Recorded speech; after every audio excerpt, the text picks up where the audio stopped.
আজ শনিবার 29শে চৈত্র 2025 সালের 12ই এপ্রিল। মিথুন রাশি, মিথুন লগ্ন, জেমিনি সাইনের জাতক জাতিকাদের দিনটি কিন্তু এক প্রকার বেশ কাটতে চলেছে।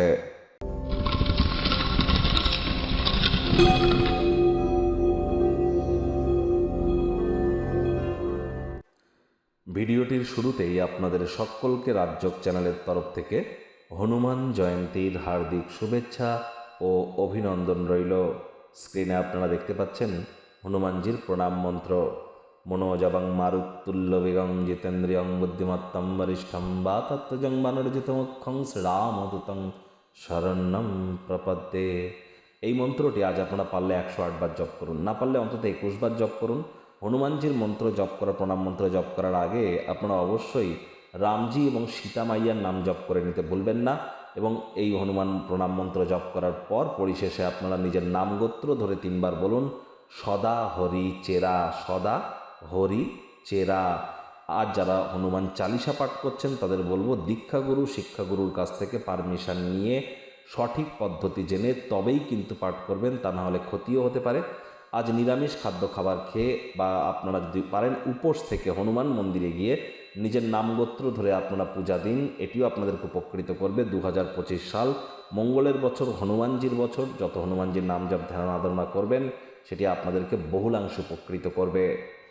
ভাগ্যমিটার আজ আপনাদের বলছে 7.5 আউট অফ 10। ভাগ্য আপনাদের অনুকূলেই থাকবে। কর্মজাগতিক ক্ষেত্রে আপনাদেরকে একটু সাবধানতা অবলম্বন করেই চলতে হবে। দিনের শুরুটাই যোগব্যায়াম, ধ্যান, প্রাণায়ামের মাধ্যমে করুন। সারাটা দিন ধরে শক্তির স্তরকে বজায় রাখতে সক্ষম হবেন। অর্থগত ব্যাপারে আয় ইনকাম বাড়বে। নতুন উদ্যোগ পরিকল্পনার পাশাপাশি নতুন নির্মাণ কার্যের শুরুয়াত আজ করা যেতেই পারে। চাকরিজীবী যারা আছেন তাদের অফিসে কম কথা বলে কাজ বেশি করতে হবে। মনের থেকে মস্তিষ্ককে বেশি দাম দিতে হবে। কোনো প্রকার অফিস পলিটিক্স বা গসিপিংয়ের অংশ যেন হবেন না। বসের কিন্তু কুনজরে পড়ে যেতে পারেন। রাজনীতিবিদ যারা আছেন জনসংযোগ বৃদ্ধি করুন। কঠোর কায়িক পরিশ্রমের কোনো বিকল্পই কিন্তু নেই। শিক্ষার্থী বিদ্যার্থীরা যে কোনো প্রকার পরীক্ষা প্রতিযোগিতায় সফলতা পাবেন। উচ্চশিক্ষার জন্য যারা বিদেশ যাত্রার কথা ভাবছিলেন, ভাগ্যদেবীও আজ আপনাদের পক্ষেই আছেন। সন্তান সন্ততি থেকে থাকলে তারাও তাদের কৃতিত্বের দ্বারা আপনাদেরকে গর্বিত অনুভব করাবে। হাউসওয়াইফদের জন্য দিনটি এক প্রকার বেশ। প্রেমিক প্রেমিকা, স্বামী স্ত্রী উভয়ের ক্ষেত্রেই বলবো ফুল ফুটুক আর না ফুটুক, আজ আপনাদের প্রেমের বাগানে বসন্ত।